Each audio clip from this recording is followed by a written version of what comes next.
Hi friends, welcome to our channel Thiru teaching blogs. DSC 2024 GK bits part 5 top polity bits in GK. Polity bits ఇందులో వివరించడం జరిగింది. దీంతోనే కాకుండా ఇంకా కంటిన్యూగా కూడా పాలిటీ బిట్స్ చాలా ఉంటాయి. రాజ్యాంగము, కమిటీలు, చైర్మన్లు, వివిధ దేశాల రాజ్యాంగాలు. డైలీ జీకే వీడియోస్ కోసం మన ఛానల్ అయితే చూస్తూ ఉండండి. ఈ బిట్లన్నీ మీకు నచ్చినట్లయితే మన ఛానల్ సబ్స్క్రైబ్ చేయండి, లైక్ చేయండి, మరియు మీ ఫ్రెండ్స్ అందరికి కూడా షేర్ చేయండి. వాళ్ళకు కూడా చాలా ఉపయోగపడతాయి. డిఎస్సి పోస్ట్పోన్ అవుదో పక్కన పెట్టేయండి. అది ఎక్కువగా మన బ్రెయిన్ని స్ట్రెస్కి గురి చేయకండి. మనమైతే టార్గెట్ మార్చ్ 30 అనుకునే చదవండి. All the best my dear friends. ఇంక బిట్లు చూద్దాం. ఒకటవది, ప్రపంచంలో మొదటి లిఖిత అతి చిన్న అతి దృఢమైన రాజ్యాంగం అమెరికా రాజ్యాంగం. ప్రపంచంలోని మొదటి లిఖిత మరియు అతి చిన్న అతి దృఢమైన రాజ్యాంగం అమెరికా రాజ్యాంగం. రెండవది, రాజ్యాంగ రచనకు అతి తక్కువ కాలం తీసుకున్న దేశం అమెరికా. రాజ్యాంగ రచనకు అతి తక్కువ కాలం తీసుకున్న దేశం కూడా అమెరికా. మూడవది, అమెరికా రాజ్యాంగ రచనకు పట్టిన కాలం 4 నెలల కంటే తక్కువ. అమెరికా రాజ్యాంగ రచనకు పట్టిన కాలం 4 నెలల కంటే తక్కువ. నాలుగవది, అమెరికా రాజ్యాంగంలో నిబంధనలు 7. అమెరికా రాజ్యాంగంలో నిబంధనలు 7. ఐదవది, రాజ్యాంగ రచనకు ఎక్కువ సంవత్సరాలు తీసుకున్న దేశం ఆస్ట్రేలియా. రాజ్యాంగ రచనకు ఎక్కువ సంవత్సరాలు తీసుకున్న దేశం ఆస్ట్రేలియా. ఆరవది, ఆస్ట్రేలియా రాజ్యాంగ రచనకు పట్టిన సమయం 9 సంవత్సరాలు.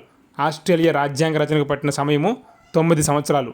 ప్రపంచంలో ఎక్కువ సంవత్సరాలు రాజ్యాంగం రచనకే తీసుకున్న దేశం కూడా ఆస్ట్రేలియా. ఏడవది, ఆస్ట్రేలియా రాజ్యాంగపు నిబంధనలు 128. ఆస్ట్రేలియా రాజ్యాంగపు నిబంధనలు 128. ఎనిమిదవది, దక్షిణాఫ్రికా రాజ్యాంగ రచన సమయం 1 సంవత్సరం. దక్షిణాఫ్రికా రాజ్యాంగ రచన సమయం 1 సంవత్సరం. తొమ్మిదవది, దక్షిణాఫ్రికా రాజ్యాంగ నిబంధనలు 153. దక్షిణాఫ్రికా రాజ్యాంగ నిబంధనలు 153. 10వది, కెనడా రాజ్యాంగ రచన సమయం 2 సంవత్సరాల 6 నెలలు. కెనడా రాజ్యాంగ రచన సమయం 2 సంవత్సరాల 6 నెలలు. 11వది, కెనడా రాజ్యాంగ నిబంధనలు 147 నిబంధనలు. కెనడా రాజ్యాంగ నిబంధనలు 147. 12, భారతదేశపు రాజ్యాంగ రచన సమయం 2 సంవత్సరాల 11 నెలల 18 రోజులు. భారతదేశపు రాజ్యాంగ రచన సమయం 2 సంవత్సరాల 11 నెలల 18 రోజులు. 13వది, ప్రపంచంలో అతిపెద్ద లిఖిత రాజ్యాంగం భారతదేశం. ప్రపంచంలో అతిపెద్ద లిఖిత రాజ్యాంగం భారతదేశం రాజ్యాంగం. 14వది, భారత రాజ్యాంగం విశిష్ట లక్షణాలు. భారత రాజ్యాంగం విశిష్ట లక్షణాలు. అసలు ఈ విశిష్టత అనే పదం ఏంటంటే ఎవ్వరికీ లేకున్నా ఒక గుణం ఆ ఒక స్పెషల్ ఐటెంకి లేదా వస్తువుకి లేదా ఏదైనా వ్యక్తికి ఉంటే అక్కడ దాన్ని విశిష్టత అని అంటారు. ఇక్కడ మన భారత రాజ్యాంగ విశిష్ట లక్షణాలు: లిఖిత రాజ్యాంగం, ఏకకేంద్ర లక్షణాలు, సమాఖ్య వ్యవస్థ, దృఢ అదృఢ రాజ్యాంగం, కేంద్ర ప్రాబల్యం గల సమాఖ్య విధానం, ససాలౌప్రగ సర్వసత్తాక సామ్యవాద లౌకిక ప్రజాస్వామ్య గణతంత్ర రాజ్యాంగం, పార్లమెంటరీ ప్రభుత్వం, ద్విసభా విధానం 2 సభలు ఉంటాయి, ఏక పౌరసత్వం, దేశానికి ఒకటే పౌరసత్వం, రాష్ట్రాలకు స్పెషల్గా పౌరసత్వం ఇక్కడ లేదు, వయోజన ఓటు హక్కు, సార్వత్రిక వయోజన ఓటు హక్కు ఉంది, ప్రాథమిక విధులు ఉన్నాయి, ప్రాథమిక హక్కులు ఉన్నాయి, నిర్దేశక నియమాలు ఉన్నాయి, రాజ్యాంగ సవరణ వెసులుబాటు ఉంది, స్వతంత్ర ప్రతిపత్తి గల న్యాయస్థానం కూడా ఉంది. ఇవన్నీ మన భారతదేశపు రాజ్యాంగం యొక్క విశిష్ట లక్షణాలు. ఇందులో కూడా విశిష్ట లక్షణం కానిది అని బిట్ కూడా అడగవచ్చు, అంటే ద్విపౌరసత్వం అని. ఇలా వివిధ కమిటీలు, చైర్మన్స్, ఇక్కడి నుంచి ఎక్కువసార్లు బిట్లు వచ్చాయి. 15వది, సలహా సంఘం. ఇదే అతిపెద్ద కమిటీ, దీని యొక్క చైర్మన్ వల్లభాయ్ పటేల్. 16వది, సారథ్య కమిటీ, చైర్మన్ రాజేంద్ర ప్రసాద్. సారథ్య కమిటీ చైర్మన్ రాజేంద్ర ప్రసాద్, దీన్ని స్టీరింగ్ కమిటీ అంటారు. 17, rules committee Rajendra Prasad. Rules committee Rajendra Prasad. 18, జాతీయ పతాకంపై తాత్కాలిక కమిటీ రాజేంద్ర ప్రసాద్ చైర్మన్. జాతీయ పతాకంపై తాత్కాలిక కమిటీ చైర్మన్ రాజేంద్ర ప్రసాద్. 19, ప్రాథమిక హక్కుల ఉప కమిటీ చైర్మన్ జేబీ కృపలాని. ప్రాథమిక హక్కుల ఉప కమిటీ చైర్మన్ జేబీ కృపలాని. 20, కేంద్ర అధికారాల కమిటీ చైర్మన్ నెహ్రూ. కేంద్ర అధికారాల కమిటీ చైర్మన్ నెహ్రూ. 21, రాష్ట్రాల కమిటీ చైర్మన్ నెహ్రూ. రాష్ట్రాల committee chairman Nehru. 22, minority sub committee chairman HC Mukherjee. Minority sub committee chairman HC Mukherjee. 23, ఈశాన్య రాష్ట్రాల హక్కుల committee chairman Gopinath Bardoloi. 24, house committee chairman Bhogaraju Pattabhi Sitaramayya. House committee chairman Bhogaraju Pattabhi Sitaramayya. 26, సభా వ్యవహారాల కమిటీ చైర్మన్ కేఎం మున్సి. సభా వ్యవహారాల కమిటీ చైర్మన్ కేఎం మున్సి. 26, రాజ్యాంగ ముసాయిదా ప్రత్యేక కమిటీ కృష్ణస్వామి అయ్యర్ చైర్మన్.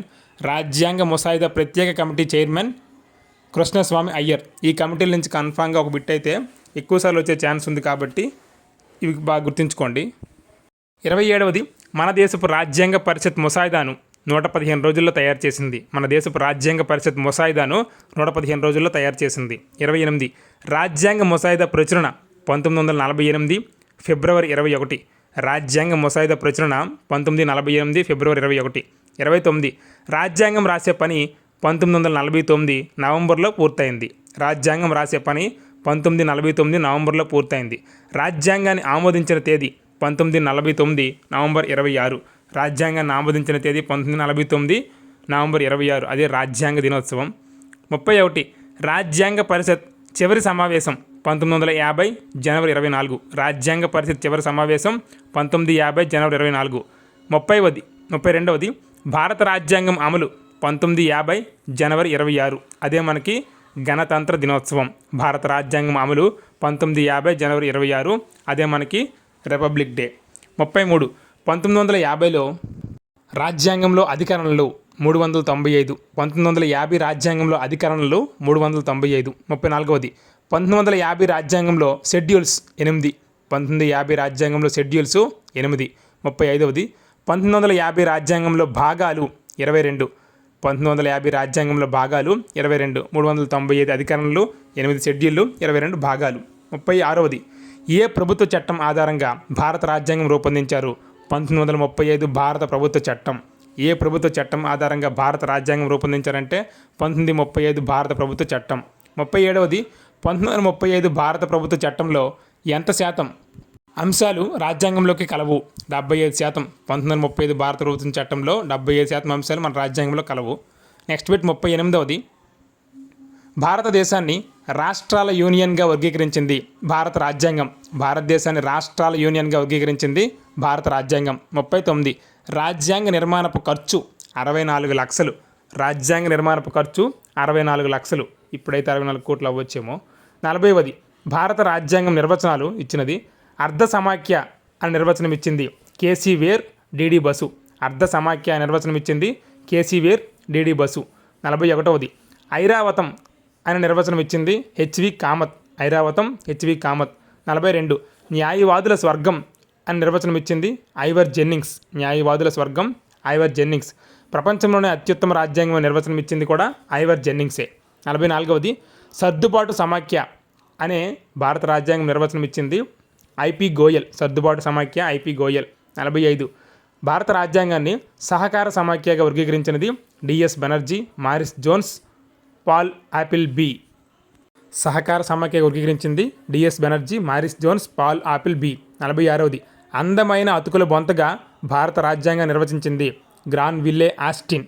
అందమైన అతుకుల బొంతగా వర్గీకరించింది గ్రాన్ విల్లే ఆస్టిన్. ఇవి భారతదేశం యొక్క రాజ్యాంగ నిర్వచనాలు. నెక్స్ట్ 47 రాజ్యాంగం యొక్క ఆత్మ హృదయం. రాజ్యాంగం యొక్క ఆత్మ హృదయం. రాజ్యాంగ ప్రవేశిక. రాజ్యాంగ ప్రవేశికనే రాజ్యాంగం యొక్క ఆత్మ హృదయంగా పేర్కొంటారు. 48 లక్ష్యాలు ఆశయాలు ఆధారంగా రూపొందింది ప్రవేశిక. లక్ష్యాలు ఆశయాలు ఆధారంగా రూపొందింది ప్రవేశిక. 49 భారత రాజ్యాంగానికి పరిచయం ప్రవేశిక. భారత రాజ్యాంగానికి పరిచయం కూడా ప్రవేశిక. 50 లక్ష్యాలు ఆశయాలు తీర్మానాన్ని నెహ్రూ రాజ్యాంగ సభలో పెట్టగా ఎప్పుడు ఆమోదించారు? 1947 జనవరి 22. లక్ష్యాలు ఆశయాలు తీర్మానాన్ని నెహ్రూ రాజ్యాంగ సభలో పెట్టగా ఎప్పుడు ఆమోదించారు? 1947 జనవరి 22. ఇవి ఫ్రెండ్స్ జీకే 50+ బిట్స్. ఇందులో దాదాపుగా 60-70 ఉంటాయి బిట్లు. ఇవన్నీ మీకు నచ్చినట్లయితే మన ఛానల్ అయితే సబ్స్క్రైబ్ చేయండి, లైక్ చేయండి, మరి మీ ఫ్రెండ్స్ అందరు కూడా షేర్ చేయండి. వాళ్ళకు కూడా చాలా ఉపయోగపడతాయి. ఇంకా నెక్స్ట్ వీడియోలో మరలా కలుద్దాం. అంతవరకు stay tune. Thank you for watching. Please subscribe, like and share our channel, comment our channel. Thank you one and all.